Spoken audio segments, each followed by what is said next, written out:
You've just about gotten through Chapter 9, and you've learned how a gas turbine engine can be used as an electric power plant.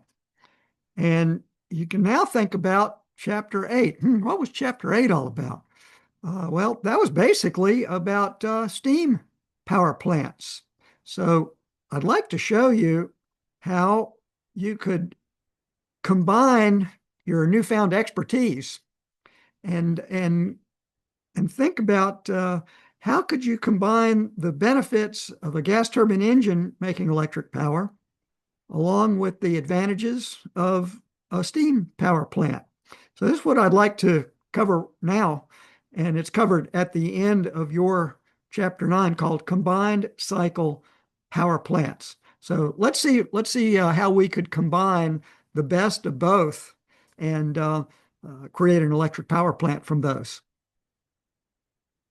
So let's think back about what you know already. Chapter 9, you've got a stationary gas turbine engine that's making a significant amount of net output power driving an electric generator. I think we've covered here that I'm moving my picture.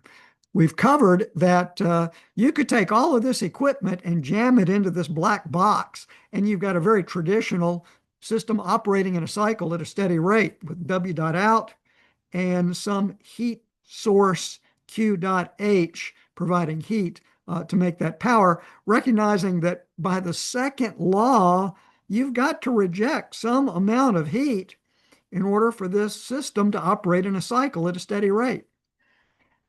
Now let's think back to Chapter 8. It might seem like ages ago, but actually probably just a few weeks ago. The Rankine cycle, the basic steam power plant cycle.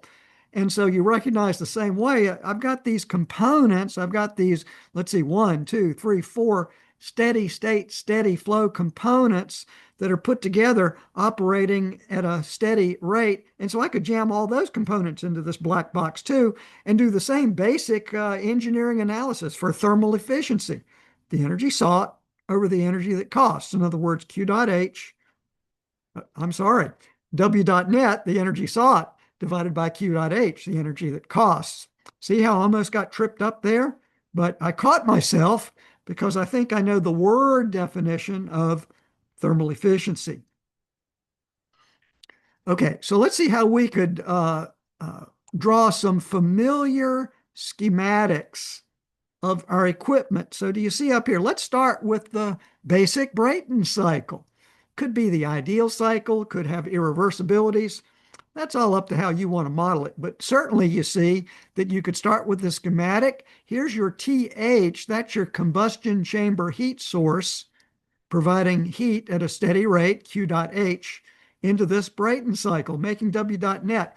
Now, I hope that you've observed in your homework problems, in a couple of these videos, in your class, to recognize that the T4, in other words, the outlet temperature of the gas turbine, is always an extraordinarily high temperature. In other words, the temperature of the exhaust gas from a gas turbine engine is always very high, just because of the nature of the equipment.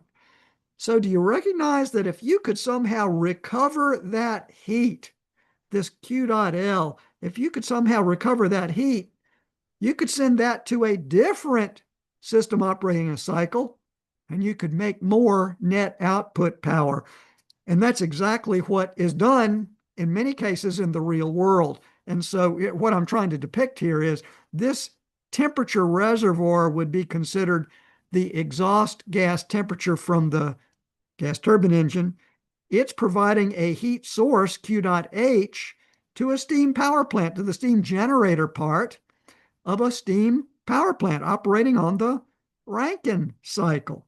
And so look, well, we've got the surroundings available to us, our environmental surroundings at, well, not exactly a low temperature, it's not cold, it's room temperature. And so certainly we can run a Rankine cycle between TH, T exhaust gas, and TL and produce more electric power. This is pretty exciting. And so the other exciting part is that at this point, you, the student now, have the ability to determine the maximum possible thermal efficiency of this Brayton cycle, and you have the ability to determine the maximum possibility of this Rankine cycle. And therefore, if you look at TH and TL, you have the ability to calculate the maximum possible efficiency of the combined cycles. So think about how would you do that? Without us going through on the video, how would you calculate the maximum possible thermal efficiency of these two cycles separately? And how would you calculate the maximum possible thermal efficiency of the combined cycle? Think about it. How would you do that? Well, I'm not going to give you an answer. I'm going to bet you that you know how you would do that. Let's look at some advantages and disadvantages of our two types of power plants. So you see we've got two candidate power plant cycles, the Brayton cycle and the Rankine cycle. Well, the advantages of the Brayton cycle of the gas turbine engine. It turns out that a gas turbine engine can be quick to respond to changes in power demand, W.out demand. It also turns out that compared to a steam power plant, the cost to install a Brayton engine, a gas turbine engine connected to an electric generator, it is far lower than a steam power plant. So I've labeled that an advantage as low capital cost. What are the disadvantages of the Brayton cycle power plant? Well, you know good and well, you've done enough homework problems now to observe that the Brayton cycle thermal efficiency is not so good compared to the Carnot cycle. Poor thermal efficiency. And there's some good technical reasons for that, okay, because of the nature of the components. That's a real disadvantage when you're in business of making electric power. Let's move down to the Rankine cycle, the model for steam power plants. Advantage. There is a potential for high thermal efficiency. Now, when you just have a power plant that's made up of these four components, you're not going to get extraordinarily high thermal efficiencies that push the level, that get close to the level of the Carnot cycle. However, there can be feed water heater applications, ways to get closer and closer to that Carnot efficiency for the steam power plant. So there is a potential for a pretty darn high thermal efficiency compared to the Carnot cycle. What are the disadvantages? Well, it turns out that for a steam power plants can be slow or even very slow to respond to changes in the demand of electric power. So, for example, slow that might be described by natural gas fired power plant. Slower coal fired power plants. Very slow to respond. Nuclear power plants. So I would say a disadvantage for all steam power plants is slow to very slow to respond to demand changes. And another disadvantage is that steam power plants typically have a very high capital installed cost. So let's look at advantage, Brayton cycle, low capital cost. Steam power plant, high capital cost. That's a disadvantage. So you see how there's a trade-off here between advantages and disadvantages. That's why engineers who design power plants make the big bucks. So here's a sort of an artist's conception of what would a combined cycle power plant look like. And this would be sort of two steam generating units, and also two gas turbine engines. So I've circled one of the gas turbine engines. You've got a good look at it. So now you have the expertise to pick out, where's the compressor section? Where's the combustion chamber section? Where's the turbine section? I think we can all see that here's the turbine exhaust. So we've got this very hot, so we're making electric power with this gas turbine engine. Very hot exhaust from the turbine. Well, it's going into a steam generator, which will be part of the Rankine cycle, the steam power plant model. So now we're recovering energy from this hot exhaust gas, and we're making superheated steam vapor. Here's going to be the exhaust to the surroundings. Much, much lower temperature exhaust gas than what's coming out of the turbine. We've made superheated vapor. Wow, we can take that superheated vapor, we can go over to a steam turbine and make more electric power. Um, it just, I see here, it's a kind of interesting, it just smacked me in the face that this logo right here that I'm circling, that's the General Electric logo. So this must be an artist's rendering by a General Electric engineer or architect or artist. Um, so we're making electric power from our superheated vapor. Somewhere underneath this steam turbine, of course, will be a condenser, a feed water pump, and this looks back here. This looks a lot like a cooling tower or some type of system that's uh, uh, using cooling water for the condenser. So anyway, you get the idea. This is physically, this is what a combined cycle power plant would look like from a sketch. So I just found this out on the internet, but here you get the visualization. It's a pretty nice sketch. Here's your Brayton cycle model. Looks like a homework problem, doesn't it? And so you might choose to model this as an ideal cycle, ideal Brayton cycle, right? Wow. And so you get the idea here that what's in common? How do we connect these? How do we connect the Brayton cycle with the steam power plant Rankine cycle? Well, what's in connection is this heat exchanger.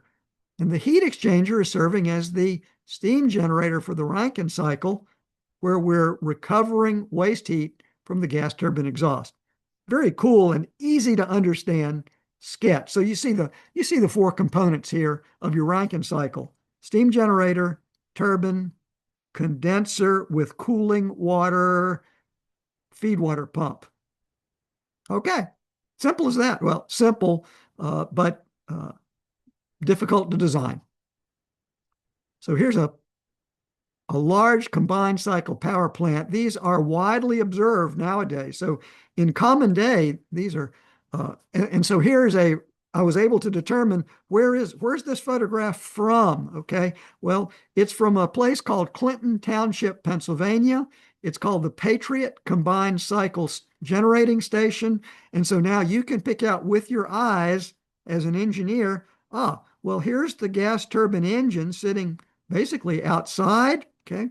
Uh, Somehow exhaust gas is getting from the turbine section of the gas turbine over into a steam generator section. You can pick that out because it's so large, huge, with lots of boiler tubes to produce the superheated vapor for the Rankine cycle. Well, here's going to be the exhaust gas from the steam generator going to the surroundings. Okay.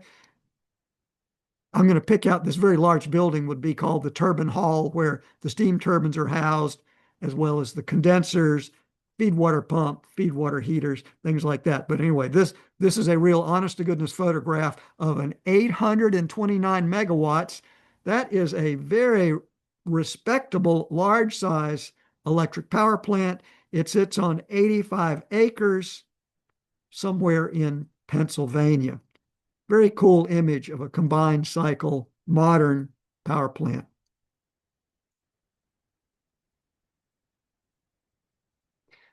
You may or may not be assigned this homework problem right out of the textbook, problem 9.95. So you see it's near the end of chapter 9. But you see, if you were asked to do this problem, and it would not be trivial, it might take you an hour or so to work on it.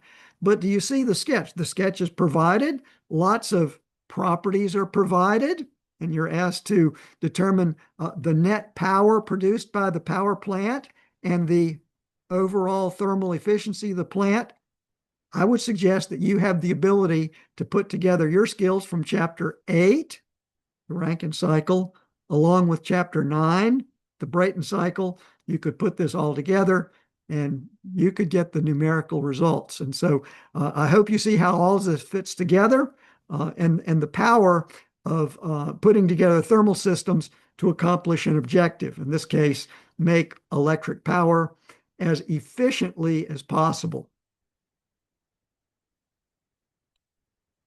So you might be, I don't think I could do it. I don't think I could undertake this. Well, I think you could. If you kept it simple, you can do this. So in other words, you would start with the Brayton cycle. You recognize that I've got a chapter 9 problem. I'm going to analyze this thing. And then I'm going to determine how much heat is rejected from this Brayton cycle. That's something you didn't do for the gas turbine engines, but you got to figure out how much heat is rejected in that heat rejection process. And then recognize that the TL, which is really very hot exhaust gas, serves as TH for the steam power plant Rankine cycle. So you couple those up in your head, and then you start undertaking another engineering problem, which is analyzing the Rankine cycle. So you bust it up into two separate problems, and you have the ability to get this thing licked. I hope this gives you some confidence to show that you can do this stuff. You've covered the fundamentals that you need um, to analyze the performance of an electric power plant. And so notice here we're talking about combined cycle power plant. So the objective of the combined cycle power plant is to get the best of both worlds. In other words, the speed of response of a gas turbine engine, electric generation system, and also the efficiency of the steam power plant. So you get, what's the benefits? Faster respond to demand and also improved overall thermal efficiency for steady operation. And the other thing to recognize is this is not some pie in the sky idea that just some college professor has thought of. These power plants are widely observed in operation nowadays. Okay, so I hope that helps. I hope that also helps you maybe in your mind put together a lot of the fundamentals that we're throwing at you at a breakneck pace in this course. In Chapter 8, you covered steam power plants. You had enough homework assignments, I think, to get pretty good at the basics. Then we jumped into Chapter 9. We covered internal combustion engines, but later on in the course, in the class, that's chapter, we covered the Brayton cycle, which is the model for the gas turbine engine, which also can produce electric power.